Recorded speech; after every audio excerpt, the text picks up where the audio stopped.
পার্বতীকে অস্বীকার করে কমলিনীকে স্বীকৃতি দিল নতুন। হ্যাঁ বন্ধুরা, এমনটাই দেখা যাবে। বিস্তারিত জানতে ভিডিওটি না টেনে সম্পূর্ণ দেখতে থাকুন। গল্পের শুরুতেই দেখা যায় পার্বতী কমলিনী কুর্চি ও নতুনের কাছে হাত জোড় করে বলতে থাকে, আমাকে শুধু তোমরা এ বাড়িতে থাকতে দাও। আর নতুনকে বলতে থাকে, আমার আপনাকে বউয়ের স্বীকৃতি দিতে হবে না, শুধু সবার সামনে আপনি আমাকে নিজের বউ বলে দাবি করবেন, কিন্তু আমি কখনোই আপনার কাছে বউয়ের অধিকার ফলাতে যাব না। তখন নতুন বলতে থাকে, আমি এটা কোনোভাবেই মানতে পারবো না, কারণ আমি তোমাকে বিয়েই করিনি। তবে আমি তোমাকে কেন বউয়ের স্বীকৃতি দেব? মানুষের সামনে কেন আমি তোমাকে বউ বলে দাবি করব বলো?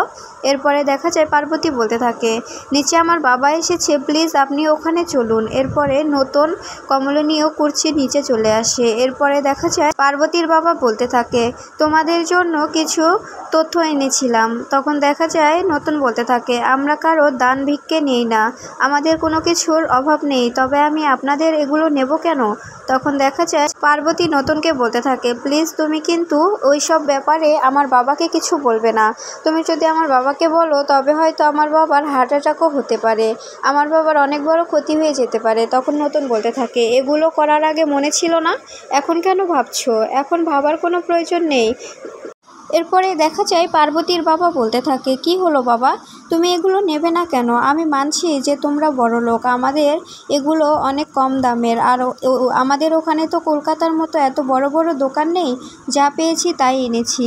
আর এগুলো তোমাদের তো আজকে ফুলসজ্জা, তোমাদের ফুলসজ্জায় তো এগুলো লাগবে, তোমরা যে পরে ফুলসজ্জা করবে, এগুলো সেই জন্য কাপড় চোপড় আমি এনেছি। তখন নতুন দেখা যায় কমলিনীর বাবাকে নানানভাবে অপমান করতে থাকে আর বলতে থাকে, আমি তো এ বিয়ে মানি না, তবে কেন ফুলসজ্জা করব? কিসের ফুলসজ্জা? আমি আপনার মেয়েকে কোনোভাবেই স্বীকৃতি দেব না, আপনার মেয়েকে আপনি নিয়ে যান। তখন পার্বতীর বাবা বলতে থাকে, কি বলছো এসব? তুমি আমার মেয়েকে মানো না মানে? এ বিয়ে মানো না মানে? তোমাদের তো বিয়েটা হয়েছে। তখন দেখা নতুন বলতে থাকে, আমাদের কোনো বিয়ে হয়নি।